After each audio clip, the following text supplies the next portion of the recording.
ወወልድ ወመንፈስ ቅዱስ አሐዱ አምላክ በቅድስት ሥላሴ እንዘ አአምን ወእትመሐፀን ክህደከ ሰይጣን በቅድመ ዛቲ እመ ቅድስት ቤተ ክርስቲያን እንተ ይእቲ ስምየ ማርያም ጽዮን ለዓለመ ዓለም አሜን። አማን አማን እብለክሙ አልቦ ዘያቢ ወይሄይስ እምዝንቱ ፍቅር ከመ ብእሲ ዘይሜጡ ነፍሶ ቤዛ ነፍሰ ቢጹ። ዮሐንስ ወንጌል ምዕራፍ 15 ላይ ነው የሚገኘው። ይሄ 19 ቁጥር። እንግዲህ እውነት እውነት እላችኋለሁ ለወንድሙ ነፍሱን ቤዛ አድርጎ ከመስጠት የበለጠ እና የሚሻል የለም። ይህ የወንጌል ቃል ነው፣ የጌታ ቃል ነው። ነፍሱን ለወንድሙ ስለ ወንድሙ ቤዛ አድርጎ ከመስጠት የበለጠ ሌላ የለም። ይህ ማለት እንግዲህ በመጀመሪያ ደረጃ ቤዛ የሚለውን እንተነትናለን ማለት ነው። ቤዛ ብዙ አይነት ትርጉም አለው እና የመጀመሪያው ቤዛ ዋናው የጌታችን ቤዛነት ነው።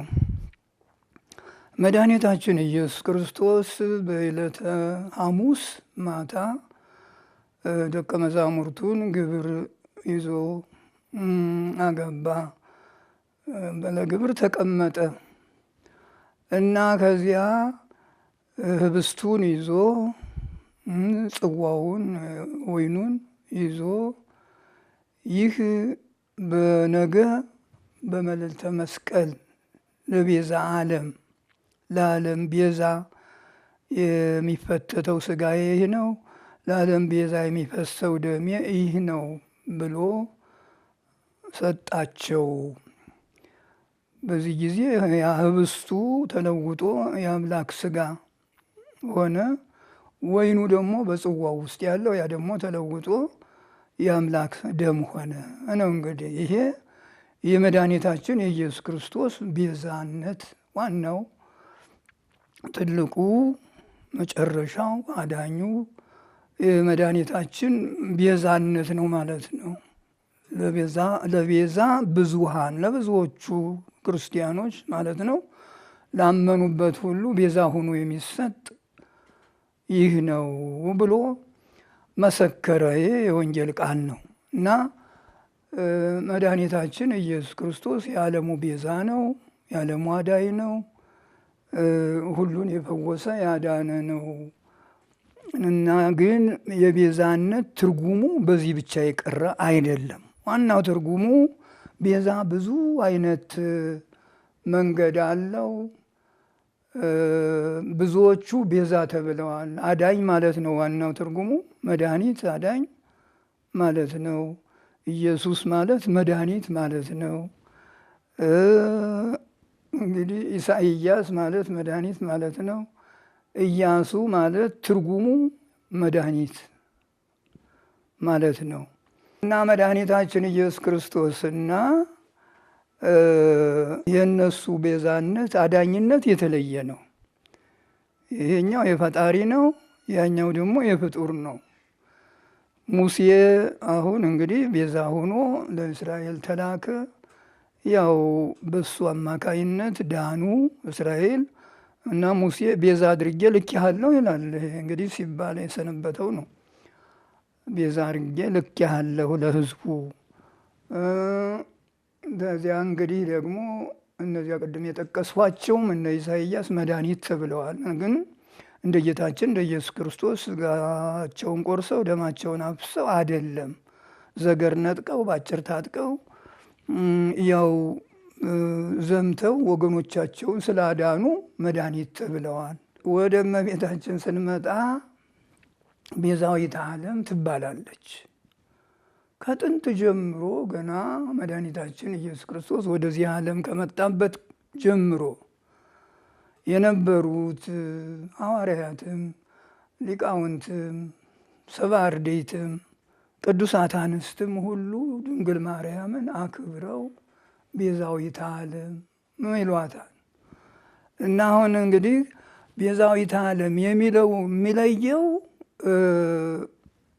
እንደ ጌታችን ተሰቅላ በመልዕልተ መስቀል አይደለም፣ ደሟን አፍስሳ ሥጋዋን ቆርሳ አይደለም። ይሄ ነው እንግዲህ ልዩነቱ። በተረፈው ከዚያ በኋላ ቤዛዊተ ዓለም በአማላጅነቷ በቃል ኪዳኗ በተሰጣት ጸጋ ባለሟልነት በዚህ እየጸለየች እያማለደች መንግሥተ ሰማያትን ታወርሳለች።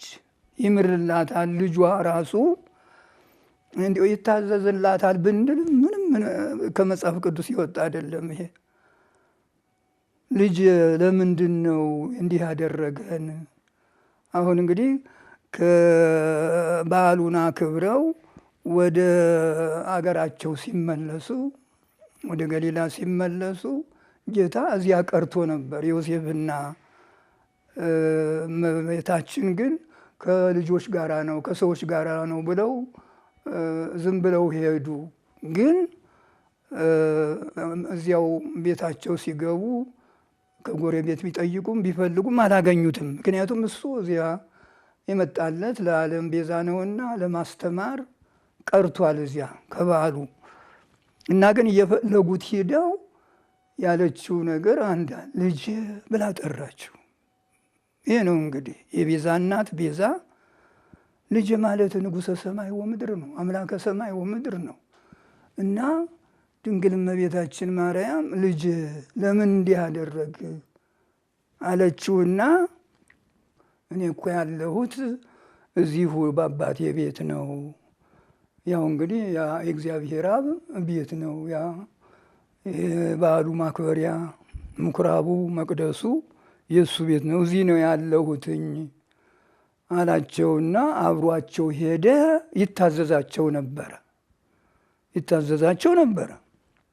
አሁን እንግዲህ እመቤታችን ቅድስት ድንግል ማርያም አምላክን እግዚአብሔር ወልድ በተለየ አካሉ ከሦስቱ አካል አንዱ አካል እግዚአብሔር ይባላል። እግዚአብሔር ወልድ ይባላል።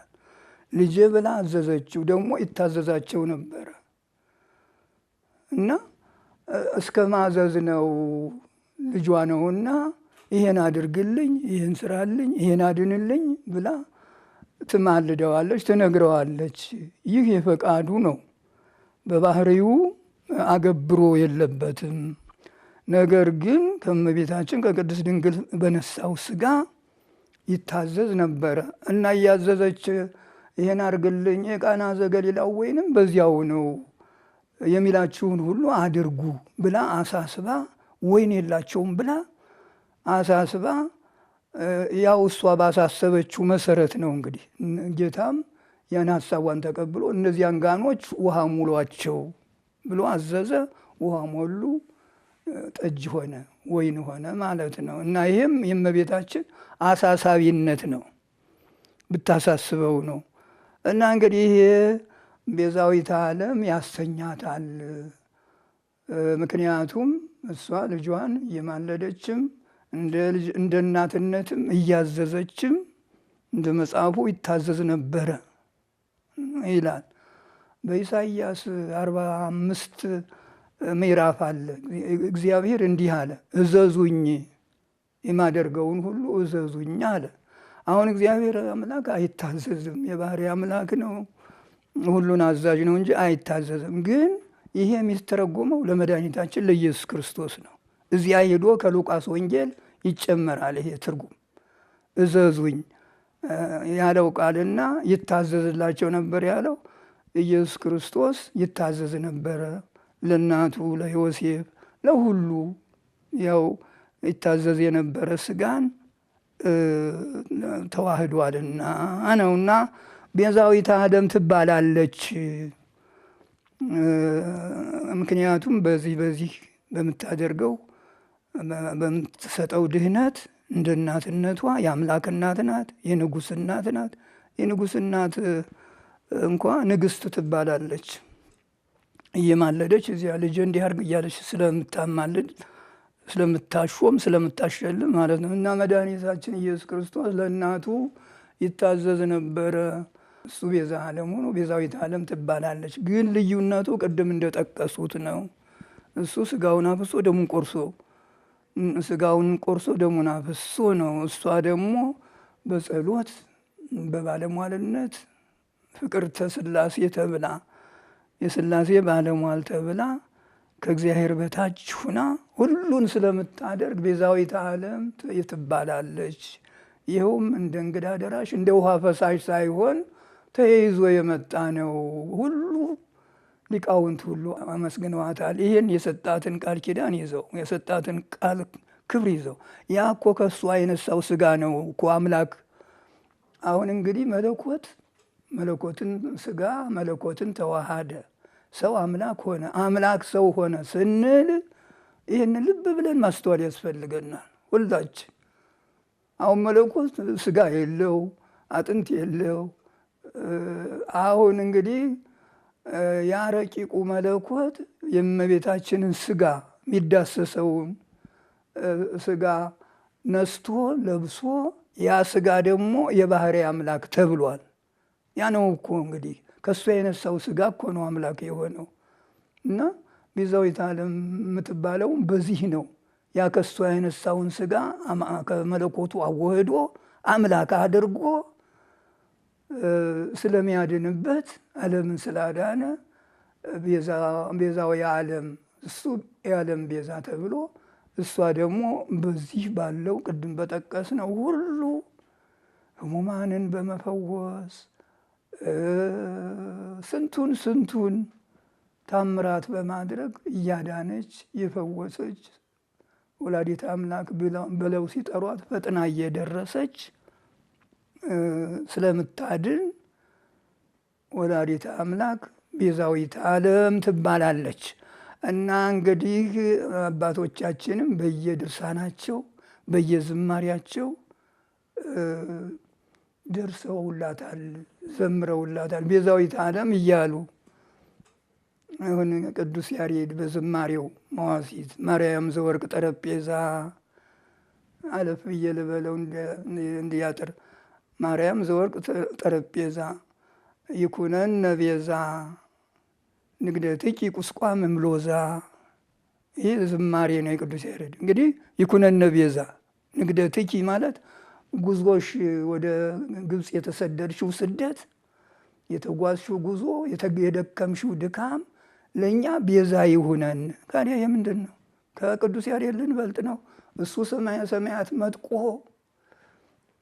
እዚያም እመቤታችን ካለችበት ገብቶ መላእክት ሲያመሰግኗት ሰምቶ መላእክት በልሳነ እሳት ይሴብሑኪ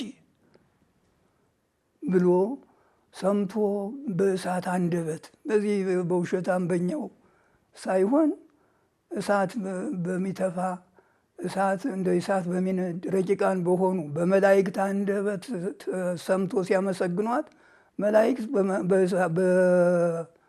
በልሳነ እሳት ይሴብሑኪ። ይህ ነው እንግዲህ መላእክት በእሳት አንደበት የሚያመሰግኗት ንግሥተ ሰማይ ወምድር ወላዲተ አምላክ ማርያም ቤዛዊተ ዓለም። ይህን ነው ተዚያ መጥቶ ነው እንግዲህ ይህን ሁሉ ድርሰት የደረሰላት። ስደትሽ፣ ረሃብሽ፣ ጽምሽ፣ መከራሽ ከሎዛ ኢየሩሳሌም ነው ሎዛ ያለች አንድ ሰፈር ናት። ከሎዛ ተነስተሽ ወደ ግብፅ የተሰደድሽው መሰደድ ለእኛ ቤዛ ይሁነን። ከዚህ የበለጠ ማናለ? ያውና አባ ጊዮርጊስ ሁሉ ስንቶቹ ሊቃውንት በመንፈስ ቅዱስ እየተመሩ ቤዛ ቤዛ ቤዛ ብለዋታል። እና ይህንን የማያምን ትውልድ ካለ ለምንድን ነው ምንድን ነው እንግዲህ እንዲያው መልከ ማርያም እንኳ ያልተማረ ይኖራል እንዲ?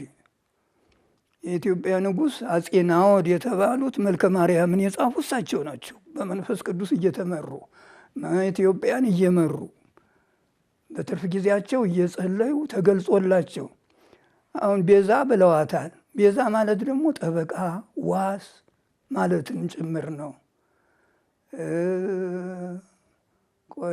ሰላም ላዕይናፍኪ መሳክኦ ሰናይ መዓዛ ይሄይስ ፈድፋደ እምፄና ስሂን ዘጠረጴዛ ማርያም ድንግል ለሕይወቴ ምርጉዛ ሰዋስው ዘምድረ ሎዛ እንተሬኪ ወሬዛ አመይ ለተፍዳ ኩንኒ ቀውመ ወቤዛ። በፍዳ ቀን በፍርድ ቀን በዚያ ቀን ዋስና ጠበቃ ቤዛ ሁኝኝ። ይህ አይደለም ንጉሱ የጸለዩት የለመኑት? ለምንድን ነው የድሮ ሊቃውንት ቤዛ ብለው ሲጠሯት? የአሁኖቹ ማን ነው ይህን የሚቃወም? ማንም የለም። ሁሉ እንደ አንድ ልብ መካሪ እንደ አንድ ቃል ተናጋሪ ሁኖ በኢትዮጵያ ኦርቶዶክስ ተዋሕዶ ቤተ ክርስቲያን ስም ከሊቃነ ጳጳሳት ጀምሮ ቤዛዊተ ኩሉ ማይላት የለም እና ቅድም እንዳልነው ልዩ ነው። የእሱ ያው በመልዕልተ መስቀል ተሰቅሎ ነው። እርሷ ደግሞ የአምላክ እናት ናትና በምድር ላይ ሁና በገነት ሁና በመንግስተ ሰማይ ሁና አሁንም ቢሆን አስቀድማ መንግስተ ሰማያት የገባች ንግስት ናት። ለምን ቤዛዊተ ዓለም እንዴት አትባልም የሚል ማን ነው? እሱ ማን ነው? ይምጣ እስቲ። የትኛውስ ነው? እንዴት ያለ ይህማ በጣም ክህደት ነው ማለት ነው። እና ይኩነነ ቤዛ ይኩነነ ቤዛ ጸሎትኪ ረድኤትኪ ቤዛ መንፈስ ቅዱስ ያደረባት ናት። እግዚአብሔር ደግሞ ከእሷ ጋር ነው። እኔስ እንዲያውም ሉቃስ በወንጌሉ ምንድን ነው ተፈሥሒ ፍሥሕት ወምልዕተ ጸጋ ቡርክት አንቲ እምአንስት፣ ከሴቶች ተለይተሽ አንቺ ተባረክሽ። የማኅፀንሽ ፍሬም እንዲሁም እሷን ያስቀደመው የማኅፀንሽ ፍሬም ቡሩክ ነው። አክብሯታል እሱ መንፈስ ቅዱስ ነው ይሄን የተናገረው። እንግዲህ መንፈስ ቅዱስ ይመጣል ወደ አንቺ፣ የልዑል ኃይል ይጸልልሻል። ቤዛ ማለት ጥላ ማለት ነው እኮ። ይጋርድሻል ከማንኛውም ነገር ለመጠበቅ የልዑል ኃይል መንፈስ ቅዱስ ይጋርድሻል፣ ቤዛ ይሆንሻል ማለት ነው። እንግዲህ ከእኛ ሲለያት ነው እንግዲህ ከዓለሙ ሁሉ እና እንዲህ ያለ ጸጋ የተሰጣት የአምላክ እናት ቤዛዊተ ዓለም ንግሥተ ዓለም ንግሥተ ሰማይ ወምድር ነው። እና ተሷ ጋር ማንስ ነው ቀና ብሎ የሚያየው? ማን ነው ደግሞ እንዲሁ የሚቃወመው የሚከራከረው? የትኛው ነው? ስትነሳ እንደገና ነው እንግዲህ ዝም ብሎ ባለማስተዋል ሊሆን ይችላል፣ በሩጫ መሆን ይችላል። እና ዓለሙ መጥፎ ነው። ከዚያም ዝም ብሎ መዘበራረቅ አያስፈልግም። እንግዲህ የእመቤታችን ቤዛነት ዓለም ሁሉ የተቀበላት ነው። የእኛ ቤተ ክርስቲያን አይደለም ይሄን የምትል ሁሉ እንግዲህ የግብፅ፣ የአርመን፣ የሶሪያ፣ የህንድ እነዚህ ሁሉ እኛን የሚመስሉን ሁሉ አክብረው የራሽያም ሌላው ቀርቶ ምናልባት የካቶሊኮቹ ሳይቀር እግዝእትነ ማርያምን በጣም አሞግሰው አክብረው ነው። እና ይሄ በእኛ ቤተ ክርስቲያን እንዴት ሆኖ ነው ምን ይህን ያህል እልፍ አእላፋት ሚሊየን ምእመናን ያሏት እንደ እሳት የሚያቃጥሉ እንደ ቀትር ንብ የሚናደፉ ሊቃውንት እያሏት በእውነት እመቤታችን ቤዛዊተ ዓለም መባል አሁን የተጀመረ አይደለም። ገና ጌታ ሰው ሲሆን ነው። ቆጥረን አንዘልቀውም በየድርሳናቱ ያለውን እና ደግሞ እንግዲህ ይህን አብሬ መግለጽ እፈልጋለሁ። ሁሉም የወንጌል ልጅ ነው፣ ከወንጌል የተወለደ ነው። ገድሉም ድርሳኑም ተአምሩም መቅድሙም ከዚህ ከመጽሐፍ ቅዱስ ከፊቴ ከተቀመጠው ውስጥ ነው። እንግዲህ ወንጌል መክበበ መጻሕፍት፣ የመጻሕፍት ሁሉ መንቂያ መፍለቂያ አለቃ ጠበቃ ነው ወንጌል። እኛ ወንጌልን ጥሩ አድርገን ነው ከነ ትርጓሜው ከነ ምሳሌው ከነ አመጣጡ ነው የምናምንበት። ከወንጌልማ ወጥተን የት እንሄዳለን? ከዚያ እየተቀዳ አንዷ ቃል እየተተነተነች ትርጉም እየተሰጣት አንድም እንደዚህ አንድም እንደዚህ እየተባለ ነው እና ይሄ ገድሉም ድርሳኑም ይከበራል። ክቡር ነው። መከራችሁን አይተው የሰሩት ነው እና አባቶቻችን ሐዋርያትም ቅዱሳንም ሂዱ፣ አስተምሩ፣ ድዌዎችን ፈውሱ፣ ሙታንን አንሱ። ከዚያ ከዚህ የበለጠ ምን ቃል ኪዳን አለ? እመቤታችን ከዚህ በላይ ናት።